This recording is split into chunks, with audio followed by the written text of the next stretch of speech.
Hai, selamat datang di video Dwi. Saya dari Universitas Jambi. Nama saya Dwi Fitri Andi dari Prodi Administrasi Pendidikan. Selamat menyaksikan video saya ya. Manajemen sarana dan prasarana pendidikan anak usia dini atau PAUD. Manajemen sarana prasarana PAUD itu sendiri adalah pengelolaan secara efektif terhadap aset lembaga PAUD yang dimiliki. Beberapa bentuk aset sarana dan prasarana tersebut mencakup tanah dan bangunan PAUD, perangkat pembelajaran yang terdiri dari alat-alat permainan edukatif baik yang indoor maupun outdoor.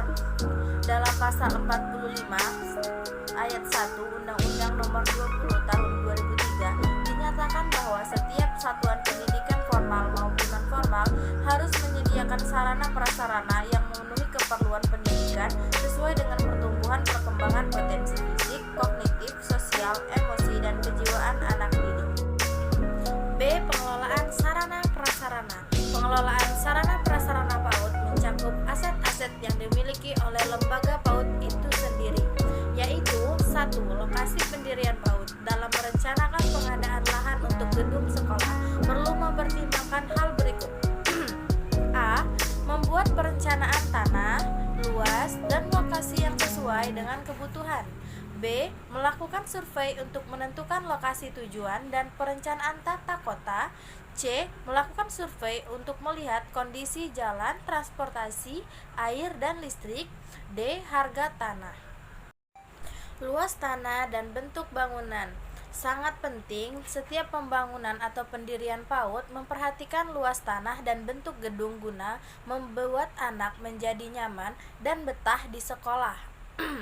A. Luas tanah. Pada prinsipnya adalah terdapat rasionalisasi perbandingan antara luas tanah, luas bangunan, dan daya tampung anak didik yang direkrut. Luas tanah berkaitan dengan penyediaan lahan bermain di area terbuka beserta kelengkapan sarana prasarana. Sedangkan luas bangunan berkaitan dengan kapasitas jumlah anak didik yang akan ditampung. Pada teori pengetahuan agrarian, perbandingan antara luas tanah dan luas bangunan antara 1:3/4. Artinya, luas bangunan dalam sebidang tanah maksimal 1/3/4 dari luas tanah. Misalnya, jika luas tanah adalah 200, maka luas bangunan maksimum adalah 150. Dengan demikian, masih ada sisa tanah yang kosong 50 sebagai area pertamanan. Banyak lembaga penyelenggara pendidikan prasekolah menggunakan ukuran 105 cm persegi per anak sebagai ukuran luas minimum dalam aturan pemberian izin pendirian sekolah. Ukuran 105 cm persegi per anak dianggap cukup untuk anak-anak usia sampai 2-3 tahun atau usia playgroup. Sementara itu, bagi anak usia 4-6 tahun dipersyaratkan untuk memiliki tempat aktivitas tambahan. Untuk anak usia 4-6 tahun, ukuran 120-180 cm persegi per anak akan lebih mencukupi. Namun, ada pula pakar yang menganggap cukup ukuran TK 105 cm persegi digunakan di TK selama ruangan tersebut terpisah dari bak cuci tangan, loker, dan lemari kabinet. Sarana dan prasarana pembelajaran. Sarana dan prasarana pembelajaran kegiatan dibagi menjadi dua, yaitu 1. Sarana prasarana perangkat pembelajaran indoor.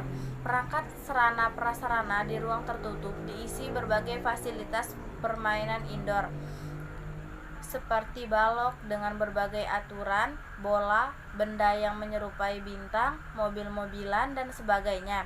Sarana prasarana ini akan merangsang kreativitas anak dengan memberdayakan sarana prasarana yang ada di ruangan tersebut. Berikut ini adalah beberapa jenis alat permainan yang perlu disediakan di dalam ruangan atau aula tempat bermain anak, di antaranya balok dengan berbagai ukuran, balok yang terbuat dari gabus atau kain, benda-benda yang berbentuk geometri, papan berwarna-warni dengan beraneka ragam bentuk, dan yang terakhir adalah berbagai gambar bertema yang lengkap, misalnya gambar dengan tema bintang, bangunan, dan sebagainya. Sarana prasarana perangkat pembelajaran outdoor.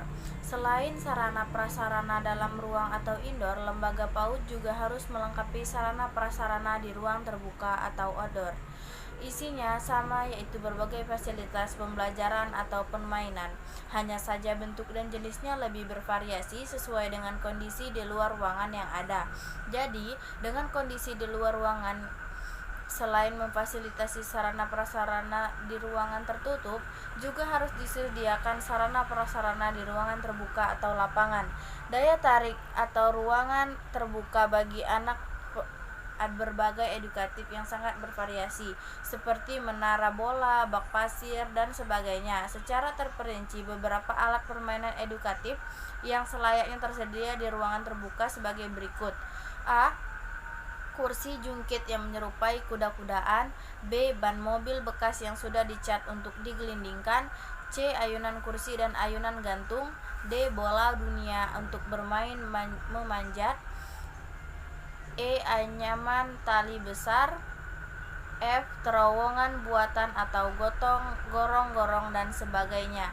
Satu hal yang tak boleh diabaikan dalam sarana prasarana pembelajaran baik di ruang tertutup maupun di ruang terbuka adalah bahwa sistem layanan pembelajaran harus mengombinasikan kemampuan minat kebutuhan anak, sebab hal ini akan menimbulkan rasa aman dan nyaman dalam setiap aktivitas pembelajaran.